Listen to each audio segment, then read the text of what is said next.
Hello and welcome to PCMag Live. I'm Dan Costa, he is Sascha Segan, and we've got a great show for you today. We're going to break down the top tech news of the day, we're going to answer one of your reader questions, and then we're going to show you one cool thing from the lab.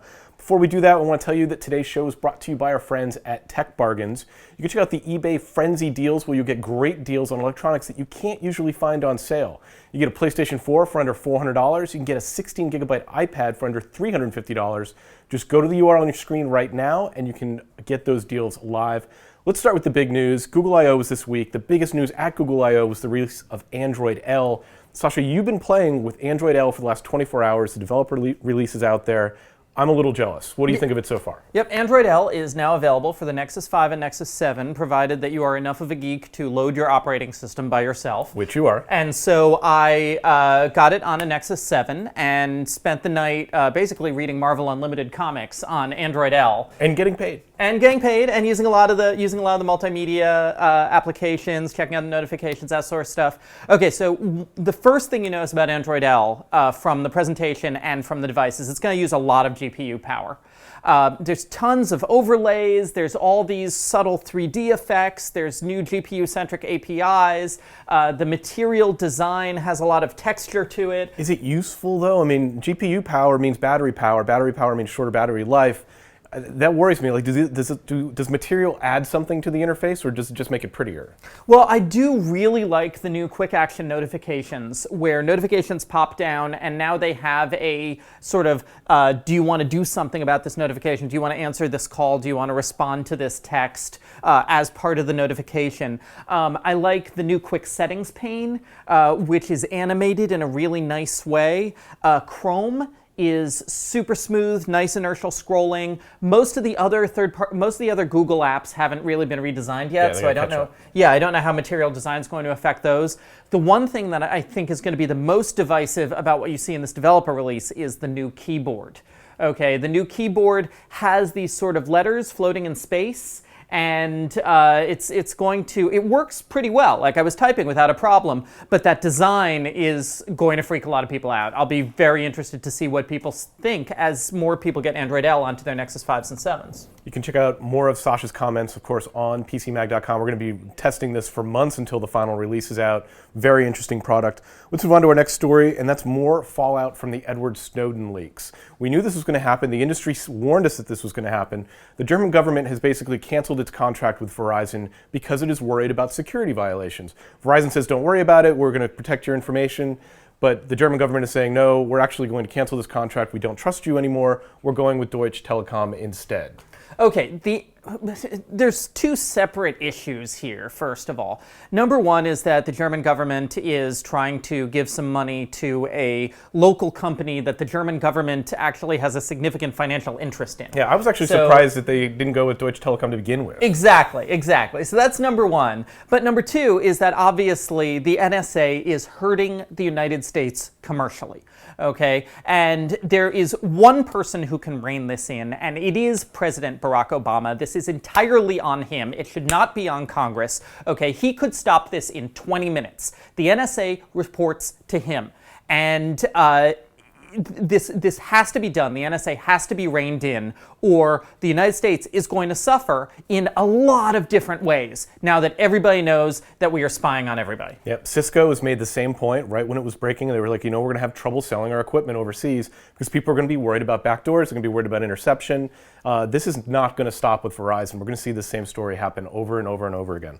Finally, on a lighter note, today marks the launch of a fantastic movie called Transformers: Age of Extinction, proving that user reviews, popular opinion, and critical sentiment cannot stop a movie with explosions. Well, I mean, so this is just such a symptom of what is happening to the movie industry right now, which is that these high-budget movies are very, very heavily dependent on overseas box office. And movies that play well overseas are movies that don't have a lot of dialogue and don't have a lot of subtlety and have a lot of spectacle and colorful things to look at that don't need to be translated into a lot of different languages or a lot of different cultural idioms. No, that's a fair point, but that movie's going to do very well in the US as well. And that's because people like to watch big, pretty visual things. I mean, if you look at Transformers: Age of Extinction basically as like a piece of video art, where it is not drama, it is not plot, it is not anything you know of as a story. It's arrangements of colors and textures on a screen that make the visual centers of your brain go boom. It's like a nearly perfect work. It's a full employment act for CGI artists. Well, don't get started with the complaints that the video effects artists have against Hollywood. But one other thing I want to point out about the structure of the movie industry and Transformers: Age of Extinction is I was reading the reviews. And if you watch the movie, they apparently say nice things about the Chinese government in this movie. And this just shows how desperate all of these American filmmakers are to get into that Chinese market, because the government strictly restricts how many foreign films are allowed to be seen in China. It's a huge market. So the American movie makers are really going on bended knee to the Chinese government saying, please, please release our movie because we want your money. That is exactly the voice that Mark Wahlberg uses in the movie, talking about the Chinese government. Let's move on to a reader question now. We take reader questions on Facebook, on Twitter, via email. This question came in via email from Cyrene. They're currently using AT&T U-verse and paying $250 a month. Obviously, Cyrene wants to cut that bill down and save some money.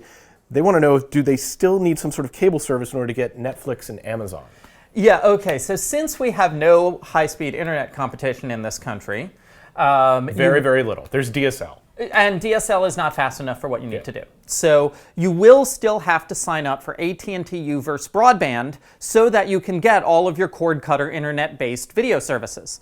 However, I checked where Cyrene lives and the prices for U-verse broadband there, and $45 a month for 18 megabit U-verse broadband really beats $250 a month for a whole bunch of TV channels that she doesn't watch. Yeah, a much better deal. So definitely downgrade, but definitely keep the internet connection. Now it's time for one cool thing. We test thousands of products here in our lab in New York City. Every day we take one thing off the shelf and show it to you live on camera. Today that thing is a new iMac. But the thing about this iMac is that you may have seen the form factor before, but you've never seen a price like this before. It's $1,100. Students can get even cheaper pricing, but in order to get that price down, Apple did have to make some compromises.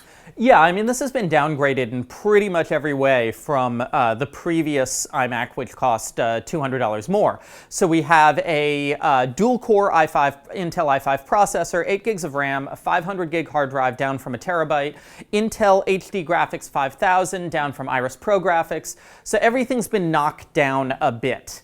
But for entry-level uses, for students, for people primarily doing email and web browsing and some things, it's an absolutely fine computer, and it's beautiful, and it's not just $1099. Right now, I heard it's $979 at some online discounters, and students can get it for $830. So for an iMac, that's a pretty great deal. Well-timed, clearly a back-to-school system. It comes with 8 gigabytes of RAM that's not upgradable, but 8 gigs is pretty good. It's going to get you through most of your basic applications anyway. Yeah, absolutely. You probably won't need to upgrade it. So we're going to have a full review of this on PCMag.com, probably within hours. By the time you're seeing this, that review will be up. Check it out on PCMag.com. And that has been PCMag Live for today. Thanks for joining us. We'll be back next week with a brand new show.